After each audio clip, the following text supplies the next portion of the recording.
out of the Croton timeout. They are down by 14 and staring on a goose egg for their score right now.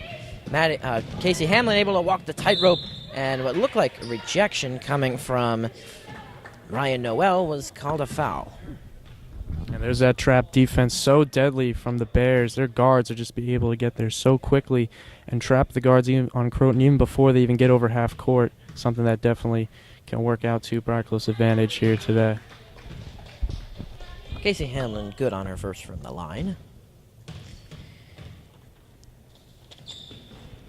No good on the second. Casey averages just a hair over 17 points per game.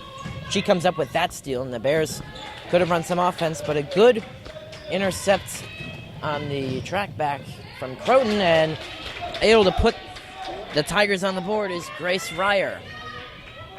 She's doing it all herself there. Bears quick to respond. Lombardi can't finish, although Hamlin able to come up with a jump ball and a little bit of a tumble taken that looked a little more serious than it was. The Bears, as virtue of that jump ball, will have possession. Jordan Smith, the 8th grader now in the game, doesn't do terribly much on the offensive end, but the real presence is having a big body and someone who can block some shots and really disrupt some passing lanes.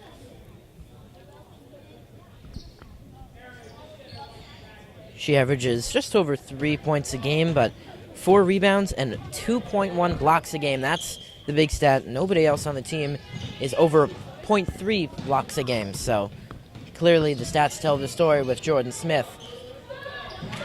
Foul line jumper is good from Ryan Noel, as she and Grace Ryer have put the team on their back for what you can say, and Smith getting in on the scoring party.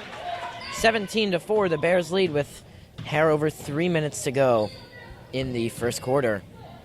And an easy steal from Maddie Plank, the active hands, and the easy finish. She accelerates to the basket.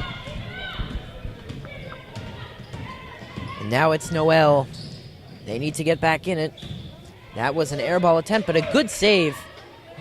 Jordan Smith putting some good length on her, and she's able to come up with a rebound and draw the foul. Jordan Smith definitely a big addition to the Bears this year. Bears lacked a big man presence last year, and to have her down low, able to contest shots and grab rebounds over smaller defenders is a huge key for the Bears this season, and certainly they're looking to get bigger contributions from her as she's only an 8th grader. So, one thing you can say about this Bears team is that they are young and built for the future. Save Jackie Contento and save Carly Finelli, who's still on the bench as she is not cleared medically for an ACL injury she incurred last year. This team is all sophomores and freshmen, and even Jordan Smith, who's not even in high school yet. Julia Barbalato now in the game. Now it's Lombardi inside. She was hacked on her way to what looked like she would attempt a floater, so she'll go to the line for 2. Bears comfortably up by 15 at this point. 2:21 left in the first. Erin Reynolds picks up her second. Lombardi averages the exact same points per game as Casey Hamlin, 17.3. She has 5 rebounds a game and just under 3 assists per game. That goes along with just under 4 steals a game, and she nearly came up with one there, as that pass was pretty errant and not exactly the most careful.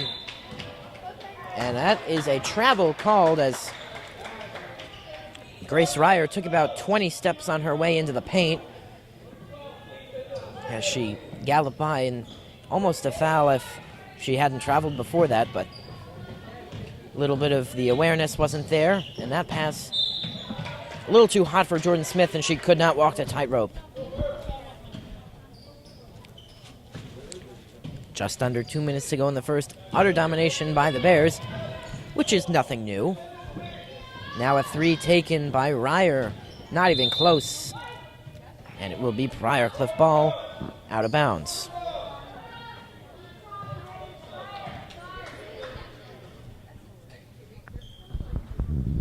And Croton trying to go in a full court press to try to see if they can kind of deter this Bears offense. But you see right here, the amount of ball handlers on this team just makes it so hard for any team to try to play up on them, especially in full court sets.